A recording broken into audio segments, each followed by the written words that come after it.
Hello বন্ধুরা, তোমাদের সকলকে basic maths with Suman YouTube চ্যানেলে স্বাগত। তো আজকের ক্লাসে আমি তোমাদের আরআরবি এএলপির 25শে নভেম্বর 2024 সেকেন্ড শিফটে আসা ম্যাথের কোশ্চেন গুলো সলভ করাবো। তো আমি একদম বেসিক কনসেপ্ট দিয়ে তোমাদের প্রত্যেকটা অঙ্ক বুঝিয়ে দেবো। তো তোমাদের রিকোয়েস্ট করবো তোমরা ভিডিওটা প্রথম থেকে শেষ অবধি দেখো, তাহলে তোমাদের কনসেপ্ট গুলো ক্লিয়ার হয়ে যাবে।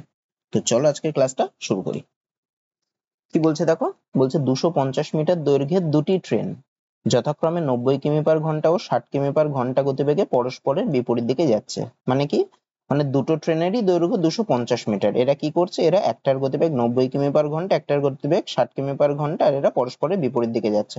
মানে একটা ট্রেন যদি এদিক থেকে এদিকে যায় আর একটা ট্রেন এদিক থেকে এদিকে আসছে, তাহলে এই ট্রেনটার দৈর্ঘ্য 250 মিটার, এই ট্রেনটার দৈর্ঘ্য 250 মিটার। তাহলে একটা ট্রেনের গতিবেগ হচ্ছে 90 কিমি পার ঘন্টা, আর এই ট্রেনটার গতিবেগ তাহলে কত হবে, 60 কিমি পার ঘন্টা। তো ট্রেন দুটো পরস্পরের বিপরীত দিকে যাচ্ছে, তাহলে পরস্পরের বিপরীত দিকে যখন যায় তখন নেট গতিবেগ বা আপেক্ষিক গতিবেগটা কি হয়ে যায়, তাদের গতিবেগের যোগফল হয়ে যায় যখন বিপরীত দিক থেকে যায়। তাহলে এক্ষেত্রে আপেক্ষিক গতিবেগটা কত হবে, আপেক্ষিক গতিবেগ হবে 90 কিমি পার ঘন্টা আর 60 কিমি পার ঘন্টার যোগ হয়ে যাবে, মানে 90 প্লাস 60 এত কিমি পার ঘন্টা, যোগ করলে কত হয় 150 এত কিমি পার ঘন্টা। তা দেখো, এটা কি কিমি পার ঘন্টাটাকে আমি মিটার পার সেকেন্ডে নেবো। তাহলে কিমি পার ঘন্টা থেকে মিটার পার সেকেন্ডে নিতে গেলে কি করতে হয়, 5/18 দিয়ে গুণ করতে হয়। আচ্ছা, 5/18 দিয়ে কেন গুণ করতে হয়, দেখো কিমি থেকে মিটারে নিলাম, তাহলে কিমি থেকে মিটারে নিতে গেলে কি 1000 দিয়ে গুণ করতে হবে। 1 কিমি মানে 1000 মিটার, আর 1 ঘন্টা মানে 3600 সেকেন্ড, তাহলে 1000/3600 দিয়ে গুণ করতে হয়। মানে 1000/3600, এটাকে যদি আমি কাটাকুটি করি, 0000 কেটে যায়, এটাকে কাটলে হয় 2 দিয়ে কাটলে হয় 5/18, তা এর থেকে এই 5/18টা আসছে। আচ্ছা, তাহলে কত, এত ইন্টু 5/18। এবার যদি একটু কাটাকুটি করি, যদি 5/18, এটাকে যদি 6 দিয়ে কাটাকুটি করি তাহলে নিচে হবে 3, এখানে হবে 6 দুগুণে 12, 3 শূন্য মানে 5, মানে 25 গুণ 5 মানে 125/3 এত মিটার পার সেকেন্ড। আচ্ছা, ট্রেন দুটোর আপেক্ষিক গতিবেগ 125/3 মিটার পার সেকেন্ড, মানে ট্রেন দুটো পরস্পরকে 125/3 মিটার অতিক্রম করে 1 সেকেন্ডে। আচ্ছা, ট্রেন দুটো পরস্পরকে অতিক্রম করছে মানে কতটা দূরত্ব অতিক্রম করছে, ট্রেন দুটোর দৈর্ঘ্যের যোগফল। তাহলে ট্রেন দুটোর প্রত্যেকটা দৈর্ঘ্য 250 মিটার, তাহলে ট্রেন দুটোর দৈর্ঘ্য সমষ্টি কত, 250 গুণ 2, অথবা 250 যোগ 250 করতে পারো, মানে কত, 500 মিটার। তাহলে ট্রেন দুটোর আপেক্ষিক গতিবেগ 125/3 মিটার পার সেকেন্ড। তার মানে কি, তার মানে 125/3 মিটার পরস্পরকে অতিক্রম করে 1 সেকেন্ডে। তাহলে 1 মিটার পরস্পরকে অতিক্রম করবে কত সেকেন্ডে, হয়ে যাবে 3/125 সেকেন্ডে। আর 500 মিটার পরস্পরকে অতিক্রম করবে কত সেকেন্ডে, 3/125 ইন্টু 500 হয়ে যাবে এত সেকেন্ডে। 125 কে দেখো 4 দিয়ে গুণ করলে 500 হয়, তাহলে এটাকে কাটলে 4 হবে, তাহলে 3 4 12 এত সেকেন্ডে। মানে ট্রেন দুটো পরস্পরকে কত সেকেন্ডে অতিক্রম করবে, 12 সেকেন্ডে অতিক্রম করবে, মানে অপশন এ হবে। তারপরে আচ্ছা, কি বলছে দেখো, 2z - 5y তার হোল স্কয়ার, 5z + 2y তার হোল স্কয়ার - 25z স্কয়ার। তো এটা দেখো, এটা কোনো সূত্রে কিছু, এটা কোন সূত্রে পড়তে পারে, দেখো এটা a - b আকারে রয়েছে। প্রথমটা a - b তার হোল স্কয়ার, তারপরটা দেখো a + b তার হোল স্কয়ার। তাহলে a - b তার হোল স্কয়ারের ফর্মুলা কি, তার ফর্মুলা হচ্ছে a square - 2ab + b square, এই ফর্মুলায় ফেলবো। আর তারপরটা দেখো a + b তার হোল স্কয়ার এই আকারে রয়েছে, এর ফর্মুলা কি হবে, a square + 2ab + b square. আচ্ছা, তাহলে কি ছিল আমি একবার লিখে নিই, কি ছিল, 2z - 5y তার whole square plus 5z plus 2y তার whole square minus 25z square. তাহলে এটা হচ্ছে a, এইটা হচ্ছে b। তাহলে ফর্মুলা কি, a স্কয়ার মানে 2z তার হোল স্কয়ার মাইনাস 2ab মানে 2 into 2z into 5y plus b square মানে 5y তার হোল স্কয়ার। আর পরেরটা কি, এটা a এটা b হলে a প্লাস b তার হোল স্কয়ারের ফর্মুলা কি, a স্কয়ার মানে 5z তার হোল স্কয়ার প্লাস 2ab মানে 2 into 5z into 2y plus b তার হোল স্কয়ার মানে 2y তার হোল স্কয়ার। আর পরে কত ছিল, পরে ছিল মাইনাস 25z স্কয়ার মানে মাইনাস 25z স্কয়ার। আচ্ছা, এইটুকু আলাদা, হ্যাঁ।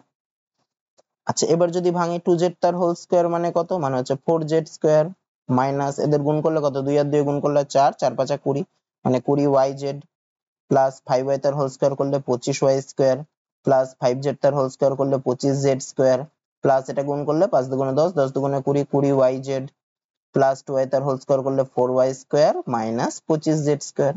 আচ্ছা, এখানে দেখো প্লাস 25z স্কয়ার রয়েছে, এখানে মাইনাস 25z স্কয়ার রয়েছে, তাহলে এইটা আর এইটা কেটে গেল। এখানে দেখো মাইনাস 20yz, এখানে প্লাস 20yz, তাহলে মাইনাস 20yz প্লাস 20yz কেটে গেল, তাহলে কত পড়ে থাকছে, 4z স্কয়ার। আর আছে না, নেই, তাহলে 4z স্কয়ার আর কি এখানে 25y স্কয়ার, এখানে 4y স্কয়ার, তার দুটো যোগ করলে কত প্লাস 25 আর 4 হয় 29y স্কয়ার, তাহলে কি আসলো 4z square plus 29y square. আচ্ছা সি নম্বর অপশনটাতে দেখো 29y square plus 4z square, মানে এটাকে আগে দিয়েছে, তাই সি নম্বর অপশনটাই হবে। তারপর একটা কি বলছে দেখো, গত বছর একটি স্কুলে 610 জন ছাত্র ছিল, এই বছর সেই সংখ্যা 20% হ্রাস পেয়েছে। যদি এই বছর ওই স্কুলে ছাত্রীর সংখ্যা ছাত্রদের সংখ্যার 175% হয়ে থাকে হবে এটা হয়ে থাকে, তাহলে ওই বছর স্কুল, আচ্ছা একটু একটু করে বলি। গত বছর ছিল 610 জন, এই বছর ছাত্র সংখ্যা 20% হ্রাস পেয়েছে, তাহলে এই বছর ছাত্র সংখ্যা কত হবে? আগে ছিল 610, 20% হ্রাস পেয়েছে, মানে কি গত বছরের তাহলে 20% হ্রাস পেলে গত বছরের 80% হবে, মানে কত হবে 610 ইন্টু 80/100। এই শূন্য কেটে গেল, এই শূন্য কেটে গেল, তাহলে গুণ করলে কত 8 একে 8, 6 টা 48, তাহলে এই বছর ছাত্র সংখ্যা কত 488।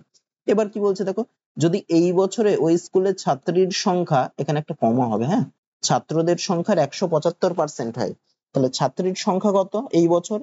তাহলে এই বছর ছাত্রীর সংখ্যা হবে, ছাত্রের সংখ্যার 175%, ছাত্রের সংখ্যা কত 488, তার 175%, মানে এই বছর ছাত্র সংখ্যার 175%, এই বছর ছাত্র সংখ্যা হচ্ছে 488, তার 175%, মানে এটা ইন্টু 175/100।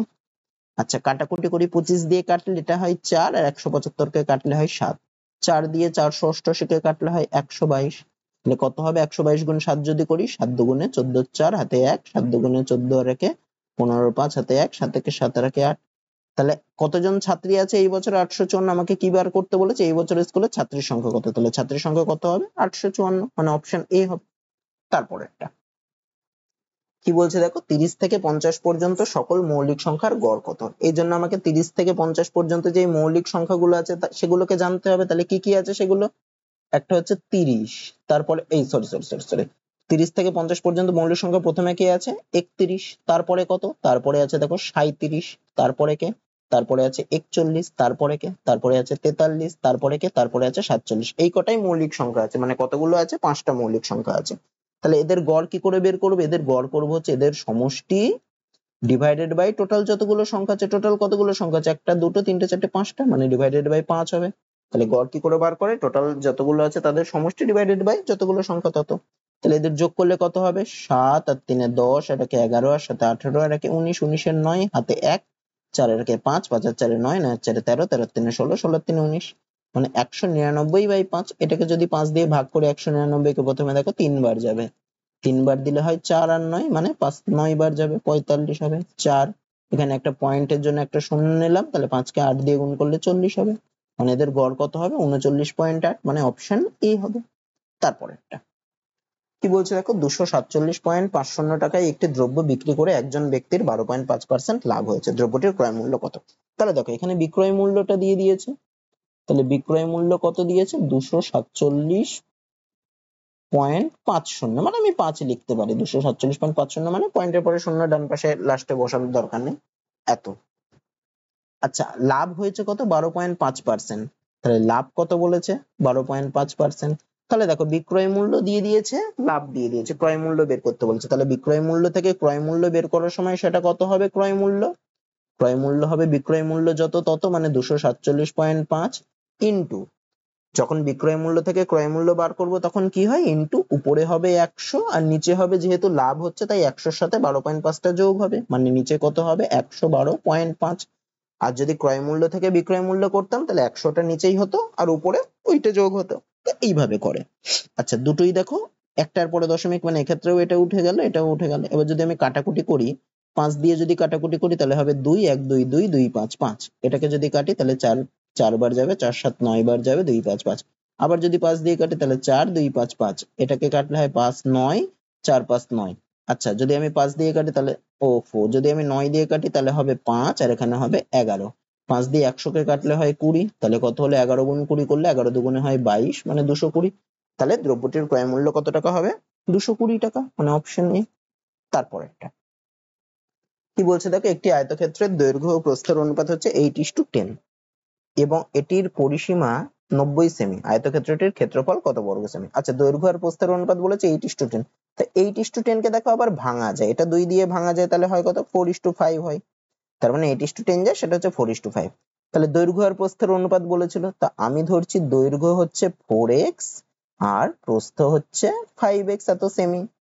আমাকে কি বলে দিয়েছে, পরিসীমা বলে দিয়েছে 90 সেমি। তাহলে আয়তক্ষেত্রটার পরিসীমা কত হবে, আয়তক্ষেত্রের পরিসীমার ফর্মুলা কি, 2 গুণ দৈর্ঘ্য যোগ প্রস্থ। তাহলে এর পরিসীমা কত হবে, 2 গুণ ব্র্যাকেটে দৈর্ঘ্য যোগ প্রস্থ মানে 4x যোগ 5x।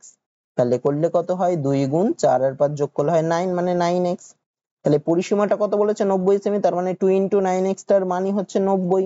এই 9 আর 90 কে যদি কাটি তাহলে হবে 10, 2 আর 10 কে কাটলে হবে 5, মানে x এর মান পেলাম কত, 5। আমাকে বের করতে বলেছে কি, আয়তক্ষেত্রটির ক্ষেত্রফল কত বর্গ সেমি। তাহলে আয়তক্ষেত্রটির ক্ষেত্রফল কত হবে, ক্ষেত্রফলের ফর্মুলা কি, দৈর্ঘ্য গুণ প্রস্থ। দৈর্ঘ্য হচ্ছে 4x ছিল, প্রস্থ 5x ছিল, মানে ক্ষেত্রফল কত হবে 4x ইন্টু 5x। করলে কত হয়, 4 5 20 গুণ x স্কয়ার। x এর মান আবার কত দেখো, 5, মানে x স্কয়ারের জায়গায় আমি লিখতে পারি 5 স্কয়ার, মানে 5 স্কয়ার। আচ্ছা লিখলাম। তাহলে 20 গুণ 5 স্কয়ার করলে হয় 25, মানে 25 দুগুণে 50 আর একটা শূন্য, মানে হবে 500 এত বর্গ সেমি। তাহলে আয়তক্ষেত্রটির ক্ষেত্রফল কত বর্গ সেমি, 500 বর্গ সেমি, অপশন বি হবে। তারপরেরটা কি বলছে দেখো, যদি 18:24 সমানুপাত 24:y হয় তাহলে y এর মান কত। তাহলে এরকম সমানুপাত থাকলে তার জায়গায় আমি কি বসাই, সমান সমান বসে এটাকে বাই আকারে লিখি। তাহলে 18/24 সমান সমান বলেছে 24/y। তাহলে y এর মান কত। আচ্ছা 18 আর 24 কে যদি কাটাকুটি করি তাহলে হবে 3, এখানে হবে 4, আর বাদিকের উপরে 3 ডান পাশের উপরে 24, এই দুটোকেও কাটাকুটি যায়, 3 দিয়ে কাটলে হয় 8। এবার যদি কোনাকুনি গুণ করি তাহলে কত হবে, y সমান সমান 4 8 32, তাহলে y এর মান হলো 32, মানে অপশন ডি। তারপরেরটা কি বলছে দেখো, দুটি সমান্তরাল সরলরেখাকে একটি সরলরেখা ছেদ করায় যে দুটি অন্তঃকোণ উৎপন্ন হয়, এটা বিসর্গ হবে একটা, কোণ উৎপন্ন হয় তাদের অনুপাত উৎপন্ন হয়েছে তাদের অনুপাত 2:3 হলে বৃহত্তম কোণটির মান কত। আচ্ছা কি বলছে দেখো, দুটি সমান্তরাল সরলরেখাকে, এই ধরো দুটি সমান্তরাল সরলরেখা আঁকলাম, তাদেরকে একটি সরলরেখা ছেদ করেছে, মানে তাদের মধ্যে একটা ছেদক আছে। তাহলে যে দুটি অন্তঃকোণ উৎপন্ন হয়, তাহলে দেখো এক্ষেত্রে অন্তঃকোণ বলতে তোমার এইটা আর এইটা উৎপন্ন হতে পারে, অথবা যদি অথবা কোনটা, অথবা এই পাশেরটা আর এই পাশেরটা উৎপন্ন হতে পারে, যে কোনো একটা ধরতে পারো। তা আমি যদি প্রথম ছবিটার কথা ভাবি, মানে আমি ধরলাম যে এই কোণটা আর এই কোণটা উৎপন্ন হয়েছে, এদের অনুপাত বলে দিয়েছে 2:3। তার মানে আমি ধরলাম এই কোণটা হচ্ছে 2x আর এই কোণটা হচ্ছে, এই পাশের কোণটা হচ্ছে 3x। দেখো আবার এরকম আর এরকম যদি সমান্তরাল সরলরেখা হয়, এটা পরস্পরকে ছেদ করলে এই পাশের এই কোণটা আর এই কোণটা এরা পরস্পর কিন্তু সমান হয়। তাহলে এই ক্ষেত্রে দেখো এই কোণটা যেহেতু 3x, তাহলে এই পাশের যে এই কোণটা হবে, এই কোণটাও কত হবে 3x। আবার এইটা একটা সরল রেখা, তাহলে এই যে 3x পেলাম আর এখানে 2x পেলাম, এই 3x আর 2x যোগফল করলে এটা একটা সরল রেখা হয়। তাহলে 3x plus 2x যদি আমি যোগ করি তাহলে সরল রেখা মানে কত ডিগ্রি, 180 ডিগ্রি, তার মানে এই কোণটা হবে 180 ডিগ্রি। তাহলে 3x আর 2x যোগ করলে হয় 5x সমান সমান 180 ডিগ্রি। 5 আর 180 কে যদি কাটাকুটি করি তাহলে হবে 36 ডিগ্রি। তার মানে x এর মান কত পেলাম, 36 ডিগ্রি। আমাকে কি বার করতে বলেছে, বৃহত্তর কোণটির মান কত। তাহলে বৃহত্তর কোণটির মান আমি কত ধরেছিলাম, 2x আর 3x এর মধ্যে কে বৃহত্তর, 3x বৃহত্তর। তাহলে বৃহত্তর কোণটির মান কত হবে, 3 ইন্টু x এর জায়গায় 36 ডিগ্রি বসিয়ে দেবো, তার মানে কত হবে 108 ডিগ্রি, মানে অপশন সি। এখানে দেখো ছবিটা দেয়া নেই, ছবিটা দেয়া থাকলে বুঝতে আরো সুবিধা হতো, যাই হোক এটা এরকম ভাবে করতে হবে। তারপরে কি বলছে দেখো, পরপর 40% ও 60% ছাড়ে সমতুল্য ছাড় কত। তা এইভাবে যদি দুটো ছাড় দিয়ে দেয় তাদের সমতুল্য ছাড়ের কি হয়, একটা ফর্মুলায় পড়ে, সেটা কি হবে, কত 40% আর 60% বলেছে, তাহলে হবে কত, সমতুল্য ছাড় সমান সমান, তাহলে সমতুল্য ছাড় সমান সমান কি হবে, যেই দুটো ছাড় দিয়েছে তাদের যোগফল মানে 40 যোগ 60 মাইনাস ওদের গুণফল বাই 100, মানে 40 ইন্টু 60 ডিভাইডেড বাই 100, মানে এত পার্সেন্ট। আচ্ছা 40 আর 60 এই দুটো যোগ করলে হয় 100 মাইনাস এই শূন্য এই শূন্য এই শূন্য এই শূন্য কেটে গেল, মানে 4 6 24 এত পার্সেন্ট। তাহলে 100 থেকে 24% বাদ দিলে কত হয়, 76%। তাহলে সমতুল্য ছাড় হবে 76%, অপশন সি। তারপরে কি বলছে দেখো, 8 এর 3টি ক্রমিক গুণিতকের সমষ্টি যদি 2424 হয় তাহলে বৃহত্তম গুণিতকটি কত। গুণিতক মানে কি, গুণিতক মানে 8 এর গুণিতক, মানে গুণফল 8 এর কোন 8 এর উৎপাদক যেগুলো, এই সরি 8 এর গুণিতক মানে ধরো 8 এর ঘরের নামতা করে 8 গুণ 1 8 গুণ 2 এরকম কিছু। তা 3টি ক্রমিক গুণিতক মানে দেখো হতে পারে 8 গুণ 9, তারপরটা 8 গুণ 10, তারপরটা 8 গুণ 11, এরকম হতে পারে। তা আমি ধরলাম প্রথম গুণিতকটা হচ্ছে 8 গুণ x মানে 8x, তাহলে তারপরের গুণিতকটা কত হবে, 8 গুণ হবে x প্লাস 1, কারণ দেখো 8 গুণ 9 ছিল, পরেরটা কত হলো 10, মানে 9 যোগ 1 হলো। তারপরটা কত হলো 11, মানে 9 এর সাথে 2 যোগ হলো, তাহলে প্রথমটা যদি 8x হয়, পরপর বলেছে, ক্রমিক বলেছে, তাই পরপর হবে। তারপরটা কত হবে 8 গুণ 8, 8 গুণ x প্লাস 1। তারপরেরটা কত হবে 8 গুণ x প্লাস 1 এর থেকে আরো এক বেশি, মানে x প্লাস 2 হবে। তা এই তিনটে সমষ্টি বলেছে 2424, মানে এইটা প্লাস এইটা প্লাস এইটা সমান সমান হচ্ছে 2424। আচ্ছা আমি যদি এগুলোকে গুণ করে দিই তাহলে কত হয় 8x প্লাস 8 এর সাথে যদি x প্লাস 1 গুণ করি তাহলে হবে 8x প্লাস 8 প্লাস 8 এর সাথে যদি x প্লাস 2 গুণ করি তাহলে 8x প্লাস 8 দুগুণে 16 সমান সমান 2424। তাহলে 8x 8x আর 8x, তিনটে 8x যোগ করলে হয় 24x প্লাস 8 আর 16 যোগ করলে হয় 24 সমান সমান 2424। তাহলে এই আচ্ছা তাহলে 24x সমান সমান কত হবে 2424 থেকে মাইনাস 24 হবে, মানে 2424 থেকে 24 বাদ দিলে কত হয় 2400 হয়। তাহলে x এর মান কত হবে 24 আর 2400 কে যদি কাটাকুটি করি তাহলে 100 হবে, তাহলে x এর মান হবে 100।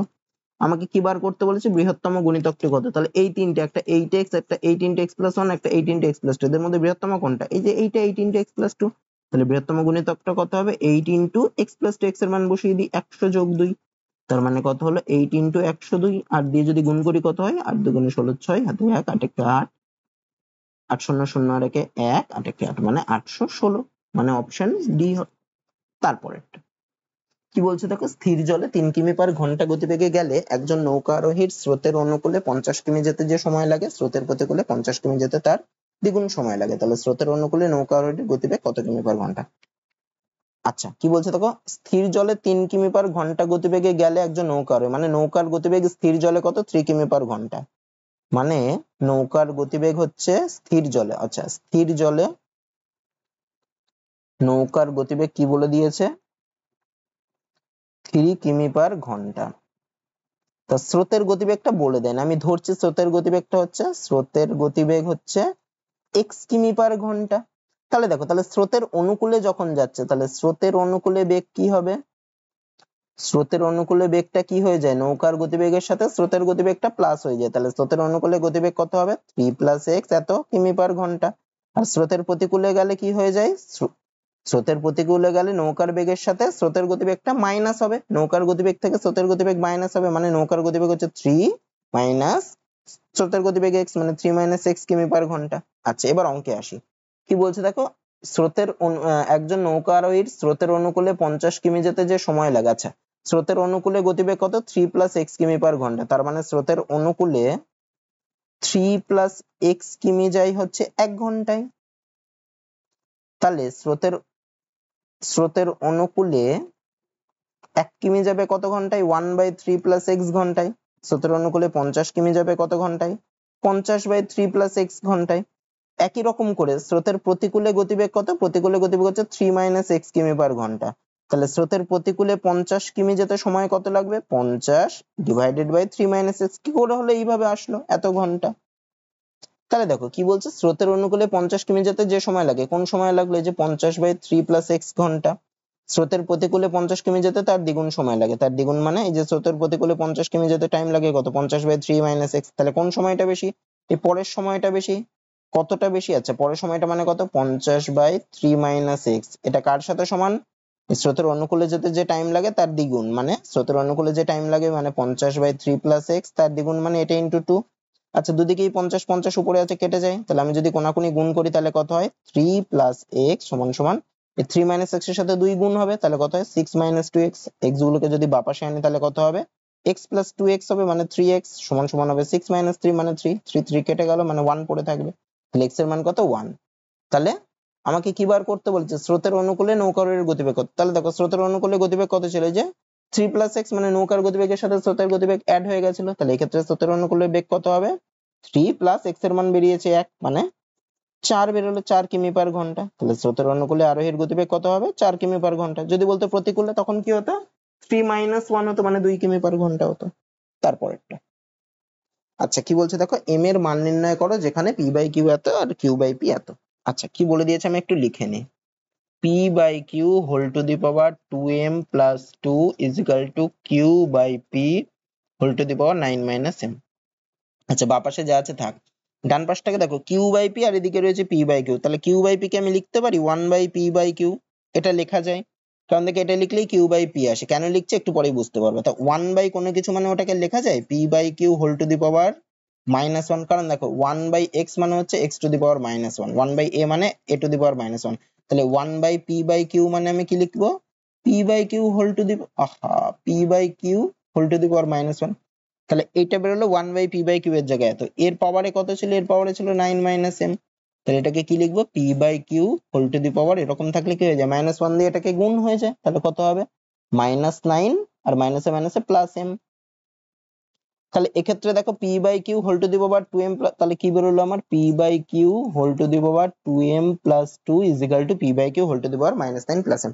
তো দুক্ষেত্রেই দেখো কার পাওয়ার রয়েছে, p/q এর পাওয়ার, তাহলে দুক্ষেত্রেই যখন সেম জিনিস থাকে তাহলে এক্ষেত্রে কি করতে হয়, তাদের পাওয়ার গুলোকে সমান করে দিতে, এখানেও p/q রয়েছে, এখানেও p/q রয়েছে, এখানে p/q এর পাওয়ার যা থাকবে এখানেও p/q এর পাওয়ার সেই দুটো সমান হবে, তার মানে কোন দুটো সমান হবে, তার মানে 2m + 2 ইজিক্যাল টু হবে -9 প্লাস m।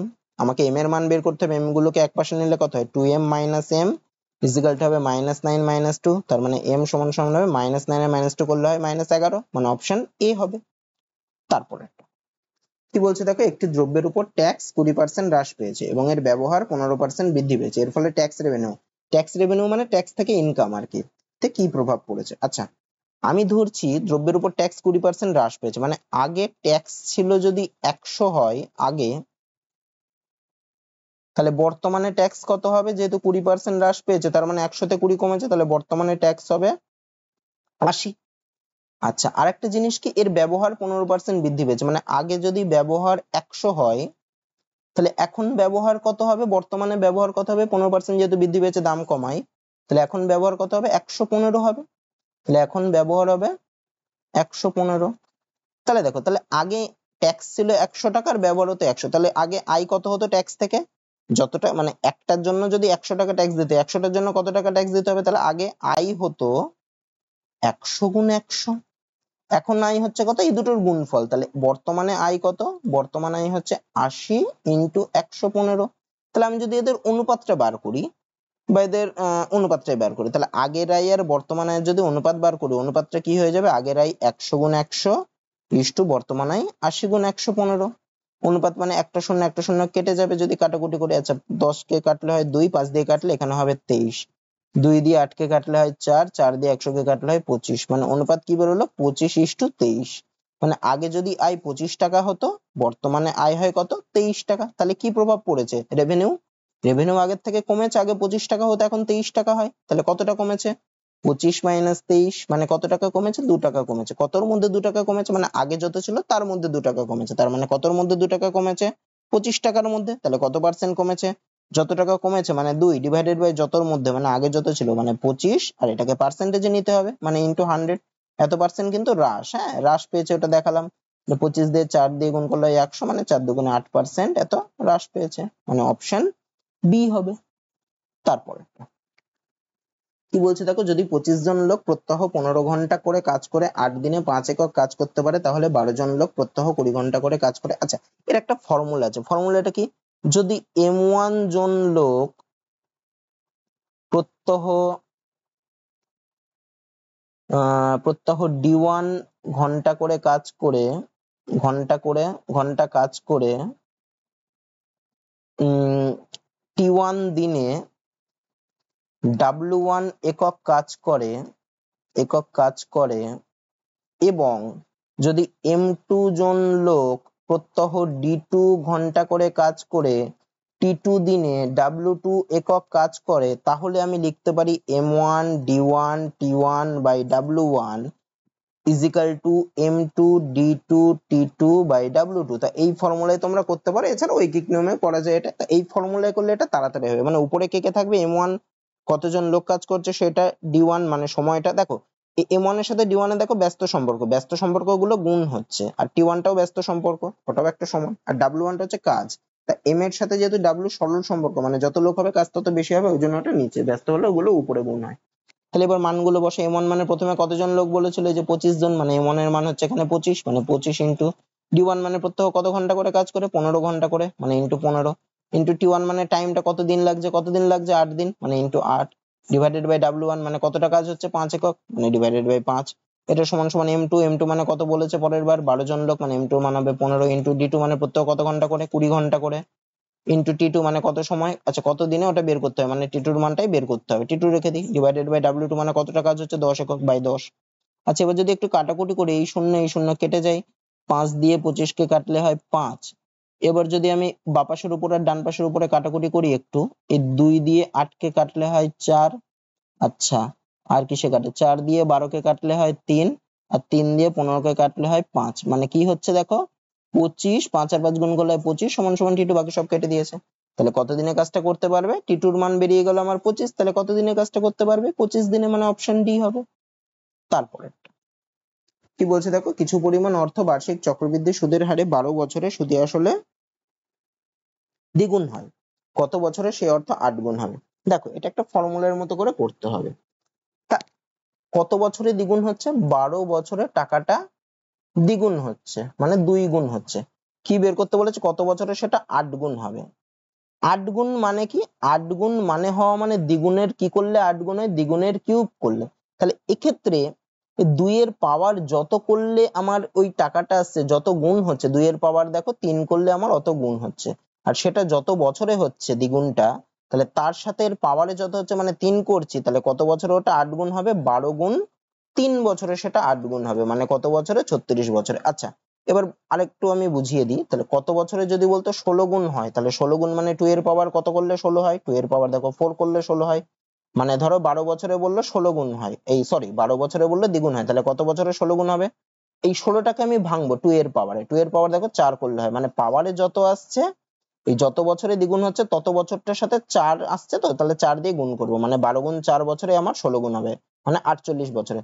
যদি বলতো কত বছরে 32 গুণ হচ্ছে, মানে 32 মানে কি 2 টু দি পাওয়ার 5, তাহলে কত বছরে 5 গুণ হতো, এই যদি 12 বছরে দ্বিগুণ হতো কত বছরে 32 গুণ হতো, 12 গুণ 5 বছরে, মানে 60 বছর। তা এইভাবে এটা করা যায়। তাহলে কত বছরে 8 গুণ হবে, 8 মানে হচ্ছে 2 এর কিউব, মানে পাওয়ারে 3 আসছে, তাহলে 12 বছরে দ্বিগুণ হলে কত বছরে 8 গুণ হবে, 12 গুণ 3 বছরে, যেহেতু পাওয়ারে 3 আসছে, পাওয়ারে যেটা আসবে তত দিয়ে গুণ করবো, মানে 36 বছর, অপশন ডি। তারপর মানে যত গুণ বলবে সেইটাকে ভেঙে পাওয়ারে যত আসবে। তারপর কি বলছে দেখো, 4 sin square theta is equal to 1 হয় যদি, সেখানে যেখানে থিটা সূক্ষ্মকোণ, তাহলে cos square theta plus tan square theta এর মান কত আছে। 4 sin square theta is equal to 1 বেরিয়েছে, তাহলে আমি 4টাকে যদি ডান পাশে পাঠাই কি হবে, sin square theta is equal to 1/4 হবে।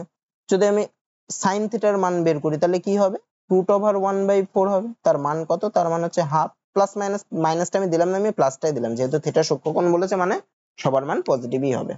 তাহলে sin থিটার মান বেরোলো হাফ, sin কত ডিগ্রির মান হাফ, sin হচ্ছে 30 ডিগ্রির মান হাফ, তাহলে sin থিটা সমান সমান আমি লিখতে পারি কত, sin 30 ডিগ্রি।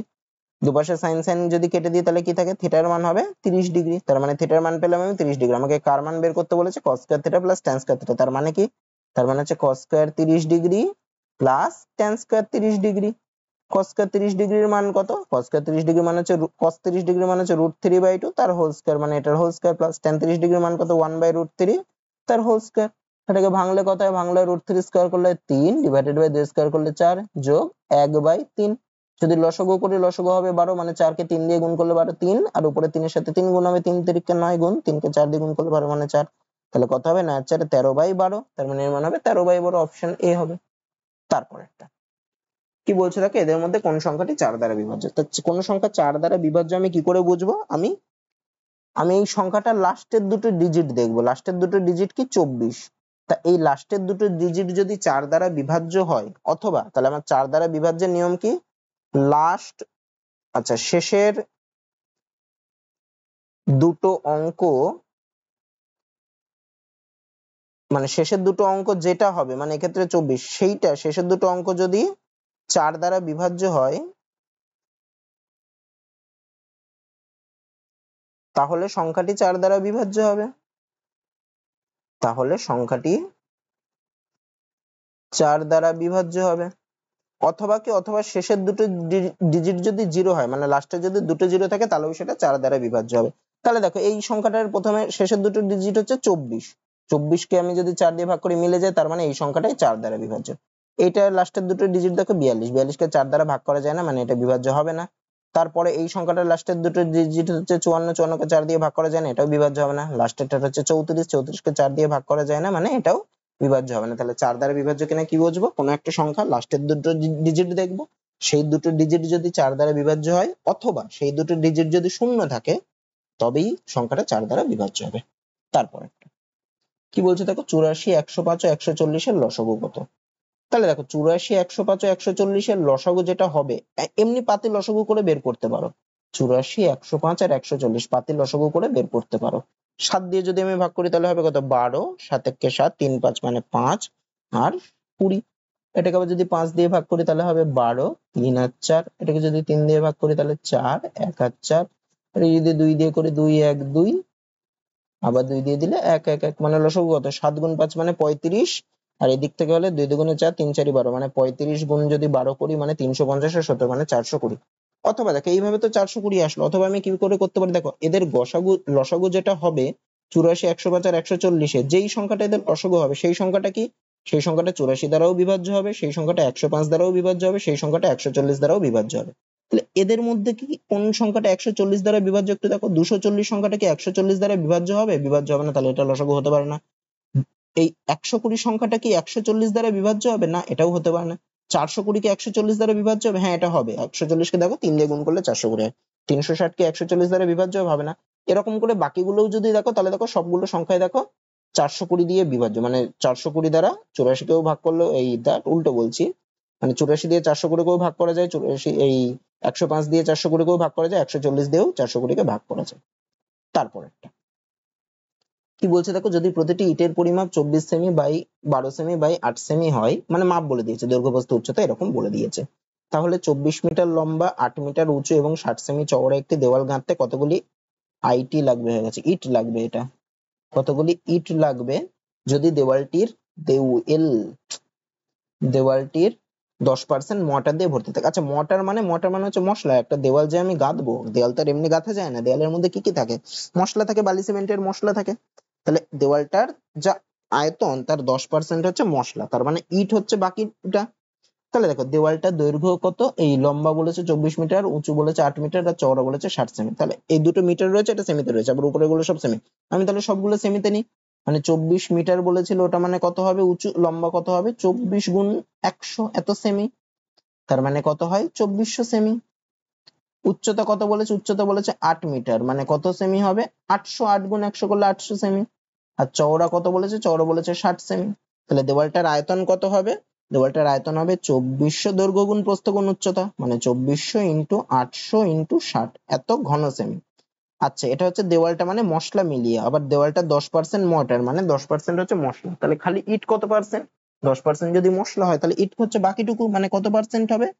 তার মানে এই যে দেওয়ালটার আয়তন এর 90% হবে। 10% যদি মশলা থাকে তাহলে বাকিটুকু মানে কত? 90%। মানে এই যে আয়তনটা বেরোলো এর 90% হচ্ছে ইট দিয়ে গাঁথা হয়েছে। মানে কতটা ইট দিয়ে গাঁথা হয়েছে? এটা ইন্টু 90/100। এই শূন্য এই শূন্য কেটে গেল, এই শূন্য এই শূন্য কেটে গেল, তাহলে কি পড়ে থাকলো? 2400 ইন্টু 800 ইন্টু 6 ইন্টু 9 এত ঘন সেমি। আচ্ছা, প্রতিটা ইটের পরিমাপ বলে দিয়েছে কত? 24 সেমি, 12 সেমি, 8 সেমি। তাহলে দেখো, তাহলে কতগুলো ইট লাগবে যদি আমি বের করি, তাহলে প্রতিটা ইটের আয়তন কত? প্রতিটা ইটের আয়তন হচ্ছে 24 ইন্টু 12 ইন্টু 8 এত ঘন সেমি। তাহলে টোটাল আয়তনটাকে আমি যদি প্রতিটা ইটের আয়তন দিয়ে ভাগ করি তবেই আমার কতগুলো ইট লাগবে বেরিয়ে যাবে। তাহলে কতগুলো ইট লাগবে? এই টোটাল আয়তন হচ্ছে এত, মানে দেওয়ালটার গাঁথনি বাদ দিয়ে, এই সরি মোটার বাদ দিয়ে টোটাল আয়তন হচ্ছে এত। এটাকে যদি আমি প্রত্যেকটা ইটের আয়তন দিয়ে ভাগ করি তবেই আমার কতগুলো ইট লাগবে বেরিয়ে যাবে। মানে কত দিয়ে ভাগ করবো? 24 ইন্টু 12 ইন্টু 8। আচ্ছা, 24 দিয়ে 2400 কে কাটলে হয় 100, 6 দিয়ে 12 কে কাটলে হয় 2, 8 দিয়ে 100 কে 800 কে কাটলে হয় 100, 2 দিয়ে 100 কে কাটলে হয় 50, মানে কত? 50 আর 9 গুণ করলে হয় 450, তারপরে দুটো শূন্য, মানে 4 5 0 দুটো শূন্য। তাহলে কতগুলো ইট লাগবে? 4 5 0 তারপরে দুটো শূন্য, এতগুলো ইট লাগবে, মানে অপশন ডি হবে। তারপরেরটা কি বলছে দেখো, একটি ক্লাসের একটি পরীক্ষায় সকল ছাত্রদের প্রাপ্ত নম্বরের গড় হচ্ছে 80। যদি 5 জন ছাত্র যাদের প্রাপ্ত নম্বরের গড় 40 তাদের নম্বর ধরা না হয়, তাহলে বাকি ছাত্রদের প্রাপ্ত নম্বরের গড় হয় 90। তাহলে কতজন ছাত্র পরীক্ষা দিয়েছিল? আচ্ছা, আমি ধরছি যে এক্স জন ছাত্র পরীক্ষা দিয়েছিল, তাহলে সকল ছাত্রদের প্রাপ্ত নম্বরের গড় কত? 80। তাহলে এক্স জন ছাত্রের প্রাপ্ত নম্বরের গড় হচ্ছে 80, তাহলে এক্স জন ছাত্রের সমষ্টি কত হবে? সমষ্টি কি করে বার করে? যতজন ছাত্র ইন্টু কত গড় যত। তাহলে মোট কত পেয়েছিল এক্স জন ছাত্রের সমষ্টি কত হবে? এক্স ইন্টু 80 হবে, মানে কত হয়? 80x। আচ্ছা, কি বলেছে দেখো, 5 জন ছাত্র যাদের প্রাপ্ত নম্বরের গড় 40 তাদের নম্বর ধরা না হয়, তাহলে 5 জনকে যে ধরেনি তাদের নাম্বারের সমষ্টি কত, তাদের গড় বলেছে 40, তাহলে 5 জনের সমষ্টি কত, 5 গুণ 40 কত হয় 200। তাহলে এখন যে বাকি ছাত্রগুলো রয়েছে তাদের সমষ্টি কত হবে, টোটাল সবার সমষ্টি ছিল 80x, 5 জনের বাদ দিয়েছে, তাহলে বাকি যারা রয়েছে তাদের সমষ্টি কত হবে, টোটাল থেকে আমি যদি 5 জনের সমষ্টি বাদ দিতে হবে বাকি সমষ্টিটা বেরিয়ে যাবে, মানে কত হবে 80x - 200। সেটা কার সমান, তাহলে দেখো বাকি ছাত্রদের প্রাপ্ত নম্বরের গড় হয় 90। তাহলে এখন ছাত্র কতজন আছে, টোটাল ছিল x জন, 5 জনের নাম্বার ধরে নি, তাহলে ছাত্র কতজনের নাম্বার ধরা হয়েছে, x - 5 জনের, তাদের প্রত্যেকের গড় কত 90, তাহলে তাদের নাম্বারের সমষ্টি কত হবে x - 5 × 90। তাহলে এখানে একটা সমষ্টি পেয়েছে 80x - 200, এখানে একটা সমষ্টি পেলাম x - 5 × 90। তাহলে এদের যদি আমি বের করি তাহলে কত হবে, আচ্ছা গুণ করে দিই, তাহলে 80x - 200 সমান সমান হচ্ছে 90x - 450। x গুলোকে একদিকে নিলে হয়, আচ্ছা x গুলোকে ডান পাশে নিয়ে, হ্যাঁ, তাহলে হবে 450 - 200 সমান সমান 90x - 80x। তাহলে হবে কত 90, আচ্ছা এখানে হবে 250 সমান সমান হচ্ছে 10x, শূন্য শূন্য কেটে গেল, তাহলে x এর মান কত হলো 25। তার মানে কতজন ছাত্র ছিল, 25 জন ছাত্র পরীক্ষা দিয়েছিল, মানে অপশন এ হবে। তো এই ক্লাসে এই 20টা অঙ্কই ছিল। তো আশা করি তোমাদের ক্লাসটা ভালো লেগেছে। যদি ভিডিওটা ভালো লেগে থাকে ভিডিওটাতে একটা লাইক করে দিও, আর এই চ্যানেলে নতুন হলে এই ধরনের ভিডিও পেতে গেলে চ্যানেলটাকে সাবস্ক্রাইব করে নিও। তো আজকে এত দূরই থাকছে, দেখা হচ্ছে পরের ভিডিওতে।